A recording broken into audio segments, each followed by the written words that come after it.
Hello. Sorry, I'm a little petite. Thank you, those of you who didn't go to see Eric E. Schmidt and decided to stay for me. That's very kind. My name is Lata Sahonta. I'm a researcher in physics at the University of Cambridge. And the question I want to ask is science communication at its most basic form, and that's related to the access to information, specifically the access to peer-reviewed original data that is available to the public. So in Europe, there is a lot of information around these days. So we have the internet, we have smartphones, we have social media. So in fact, there is a lot of information that is in the public domain, which was always the domain of the expert before the invention of the internet. And some people may say we have maybe even too much information access in Europe, as my doctor sometimes says that she complains that her patients have diagnosed themselves on the internet, then they go to see her to test her. And so perhaps we have too much, but I think that, Jeremy and Francesco were saying perhaps, that we have to have dialogue with the public, but I think we underestimate the public, and I think that the public is inquisitive. For example, in the UK, I don't know if many of you are familiar with a newspaper in the UK called The Sun. It's not the most scientifically minded newspaper, unless the science is female anatomy. But anyway, there was a survey in The Sun which, at the time when there was a supposed risk of mini black holes appearing at the LHC, which could destroy mankind, they proposed a questionnaire which said, should the machine be switched off if there is a risk of this black hole from appearing? And 80% of the Sun's readers said that it should remain switched on and we should continue with the research because the science is worth the risk. And you would not expect that from, the British Sun reader. So perhaps we are underestimating how much the public loves science.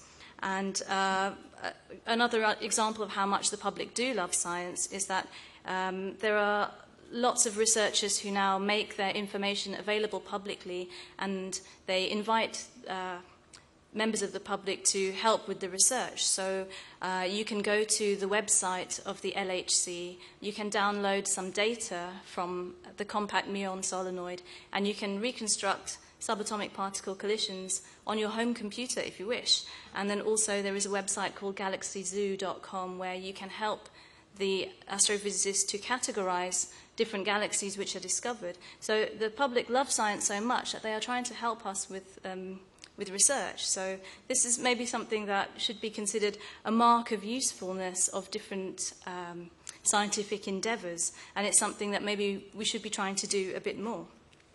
But the main point that I wanted to make was relating to the peer review process. The main issue is that scientists assess each other's work, but then this work, the copyright to this work is then owned by a publishing house, and then they sell subscriptions for people, usually other universities or research institutes, to read that information, or you may read each research article individually, often at a cost of hundreds of euros per article.